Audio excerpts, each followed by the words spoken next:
Hi everyone, I'm Chris, and today I'm excited to share with you a tool that has been instrumental in my success, my creative brief template. I've been developing and delivering on creative briefs like this one for nearly 30 years now, and my hope is that sharing my experience can be useful for brands and creators like you. But first, let's understand why a creative brief is crucial for any creative project. Think of it like a place of agreement. It's the foundation for your project. As we know, creativity is extremely subjective. And so as you move through the process, suddenly clients have opinions, and often they come out of left field. And so if the idea is to get things approved, the creative brief that's signed off in advance, makes it vastly easier to get things approved as you move through the process and ultimately when you're all done. And so the idea is to get everyone aligned on your team and on the client team as well, and agreed on all of the fundamental aspects of the project before you begin the project. And so ultimately the creative brief is really about telling a story, the story of your project, and most importantly, ensuring that that project resonates with your audience and makes your client deliriously happy. So in any creative brief, you need to nail down specifics like the project overview, design elements, and the tone. It's kind of like painting a picture before the actual painting begins. So let's dive into my template. And here each section serves a particular purpose. And so we start off with the brass tacks, the date of the brief. When are you actually producing the brief itself? What's the title of the project? Give it a short, clear, specific title to the project itself. Next, the champion, the lead. That might be you, but it's whoever is ultimately accountable for the outcome of the project and also for the production of the project, sort of moving it through the process. This actually could be two people. The lead might be the one driving it through the process, and the champion is the one who's ultimately accountable for the success and outcome of the project. And then, of course, we've always got to have a deadline. By when does this creative entity need to be birthed out into the world? Sometimes in the agency world, we call this a drop-dead deadline because metaphorically, people may die if that deadline is exceeded or surpassed. Got to hit the deadline.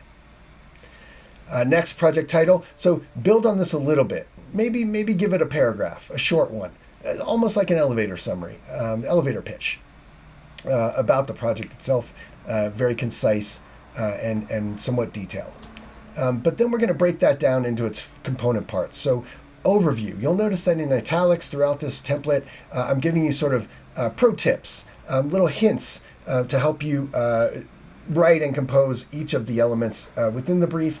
This is a template that you're going to be able to copy over and then make it your own. And so you may want to remove these eventually, but I would recommend in the first few times you use it, it really is helpful to have these handy as you move through it. Another quick side note, I recommend that you as the project lead take a pass through this brief with your team and build it out component by component, and then take that version to the client and get their input and reactions to what you have already. And then again, ultimately, it's super important that everybody signs off on the brief and says, yes, this is why this project exists, this is what we're aiming to accomplish, et cetera, et cetera. And again, that fundamental place of agreement is going to serve you so well as you try to move through the process of rounds of revisions and getting things approved. So summarize the project. What are the most basic, most important details? And then why is this project necessary? What's its reason for being? It's raison d'etre for the French folks out there. This is really important. Essentially the story of the project in summary, and then why the project is necessary. Deliverables. Ultimately, we have to have some sort of outcome, right? Probably tangible, whether it's pixels or paper. We need to be very specific about what forms and formats the project is going to take. Objectives, really important section, and so there's quite a few elements here. In general, we're thinking about goals, objectives, and then the strategy, right? So what's and how's. So the first couple of what are the basic objectives we're trying to achieve? And then business outcomes. This is really important, especially to the client.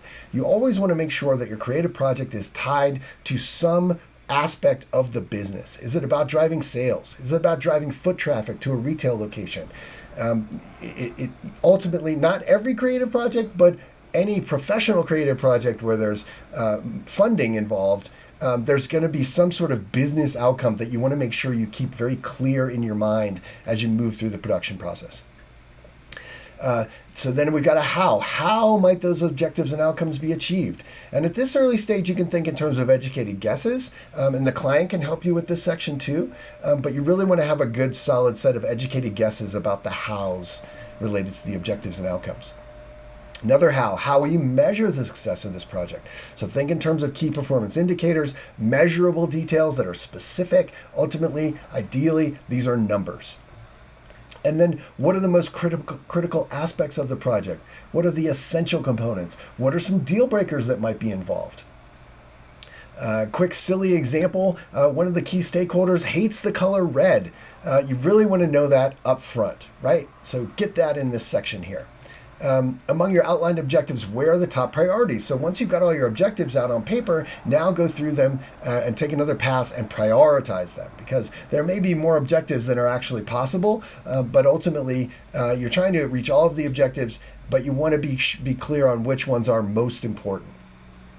And then, if possible, can you suggest some strategy or positioning that might help you achieve the objective? Think in terms of useful and relevant insights that you already have based on existing experience, either yours or the client's, or maybe some prior knowledge that you have about the audience, about the industry, etc. Speaking of audience, we always have to know, who are we serving, right? Of course, we're probably serving a client, but ultimately they're serving an audience, and that means so are you. And so who are they? What do they want and need? Where do their sensitivities likely lie? We think in terms of psychographics, demographics. We really want to try to paint a picture of who this audience is. Ideally, you're crafting composite personas. Give them a stock footage face. Give them a name that is a composite character that is a representative of the audience that you're speaking to and serving with this creative project. So who are they? What should be avoided when you're talking to them? What do they believe before we tell them anything? This is a really interesting angle to take, especially with the client. Put this question to the client and see what they come up with. Ultimately, they're the subject matter expert on their business and also hopefully on their audience. So you really use them to learn and confirm very important elements and aspects of the audience that you're speaking to. And then also think in terms of a secondary audience. So if you're outside of the primary audience that you're really focused on primarily, who else might be served or spoken to through this creative project? Next, the message. What's the most important takeaway for the audience? Just a couple of angles on this important element. So if you could get one sentence through all the clutter, what would that be? It's another great question to discuss with the client. If your audience asks you to prove it, any claims that you're making in the message, how would you do that? Go ahead and be prepared to do that and then incorporate that proof into your message. And in these days, social proof is usually ideal. So maybe you've got some testimonials or some sort of data points to support any kind of claims that you might be making in the message, if appropriate. And then what other major points do you want to communicate? Beyond the headline, the key takeaway, what are some other major points that you'd like to fold into the message as you communicate through the medium of this project? Speaking of the medium, what sort of medium will it be? As Marshall McLuhan was famous for saying, the medium is the message. So the way that the message is communicated is perhaps equally as important as the message itself. So how can we most effectively reach and connect with your target audience? So what is the best way to reach them? If you can't reach them that way, what's another way? Are there existing communication pieces that this piece must align with? Is it a suite of materials? Is this one piece within a suite of materials? Is this a suite of materials itself, this project that we're briefing right here? And then how will the communication piece, the project itself, be delivered? So all of these are related to the medium. Now, tone and image. This is something that needs quite a bit of focus and attention, and I've just given you some ideas here on how to nail this down. Now, ultimately, this is going to be driven by the brand identity and positioning that should already be well and clearly established before you get to this stage of executing on a creative project for a brand. But within that, what might the tone be? Is it funny, serious? Is it casual, formal?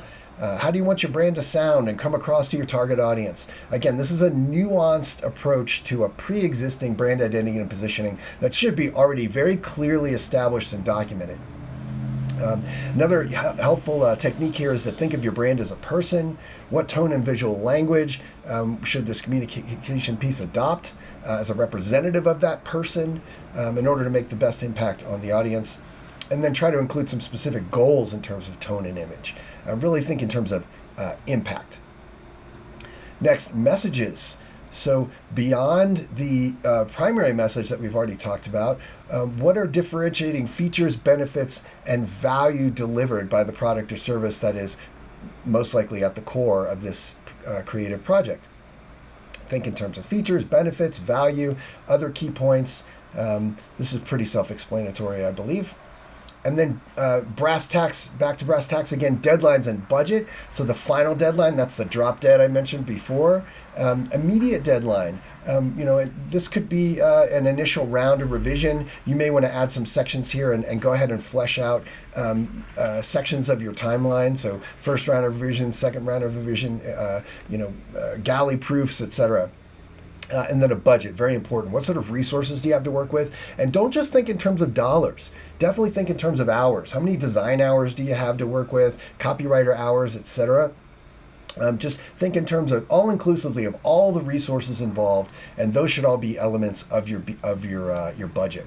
Just another side note, your deadlines, that should be part of a timeline. I recommend a Gantt chart. That's a separate document. And if you're slick, you'll link to those documents within this brief itself so that, again, place of agreement that's signed off, it's all stored in this one composite place and document so that it's always your primary reference as you move through the production process. And again, this is a great and helpful tool as you get into rounds of revisions. If there's anything that's in dispute, somebody's saying, I don't like X, you really should be prepared for that and always have a way to map the choice behind X to a component within this pre-approved brief. Review and approval process. Who's the point of contact on your organization side, on the client side? What's the review and approval process like? Who's the final sign-off? The big boss, if you will. Make sure that you flesh this out really well so you know that who all the stakeholders are and the team players, if you will, on both sides of the ball. And then finally, additional information. This is just a catch-all. Just take one more pass through everything you already have and then think divergently. What are other details that might impact the success of the project? Revision rounds, special information, any mandatory elements. Just make sure that it's totally comprehensive. And again, you have to get the client to sign off on this so that you've got confirmation that you haven't forgotten anything and that it's all good to go. All right, well, with that, that's our creative brief template. You can grab a copy from the link in the description. And I hope that if you like what you saw here today, you'll like, subscribe, and go ahead and check out our website. You can sign up for our newsletter. And if you need any help with any of this stuff, you can definitely reach out to us to discuss that as well. Thanks very much.